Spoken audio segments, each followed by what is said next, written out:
আমি আজকে মশার সাথে সাক্ষাৎ করছিলাম। আমি তাদেরকে জিজ্ঞাসা করলাম, তোমরা ময়লা পানিতে ডিম পাড়ো কেন?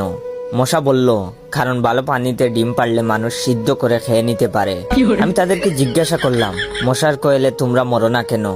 মশা বলল, আমরা যদি মরে যাই তাহলে কোয়েলের ফ্যাক্টরি বন্ধ হয়ে যাবে। আমি আবারও তাদেরকে প্রশ্ন করলাম, তোমরা মানুষের কানের কাছে এসে জ্ঞান জ্ঞান করো কেন? মশা বলল, কারণ মানুষের পায়ের কাছে কিংবা অন্য কোথায় জ্ঞান জ্ঞান করলে মানুষ শুনতে পায় না, তাই। আমি তাদেরকে জিজ্ঞাসা করলাম, আমি শুনেছি পুরুষ মশারা নাকি রক্ত খায় না, তাহলে ওরা কি খায়?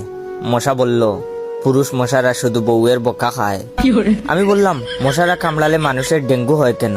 মশা বলল, মশারা কি শুধু মানুষের রক্ত নিয়েই যাবে, ওদের কিছু দিবে না।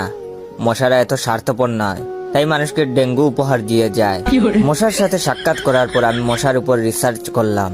মশা অনেক ধরনের হয়, যেমন পড়তে বসলে যে মশায় কামড়ায় তারা হলো অশিক্ষিত মশা, খেতে বসলে যে মশা কামড়ায় তারা হলো ক্ষুধার্ত মশা, ঘুমানোর পর যে মশা কামড়ায় তারা হলো কাপুরুষ, জেগে থাকা অবস্থায় যে মশা কামড়ায় তারা সাহসী, মশারির মধ্যে যে মশা কামড়ায় তারা হলো অতিরিক্ত শেষরা, মাঝরাতে যে মশা কামড়ায় তারা হলো সিঙ্গেল, টয়লেটে যে মশা কামড়ায় তারা হলো নির্লজ্জ, দিনের বেলা যে মশা কামড়ায় তারা একটা ছোট লোক।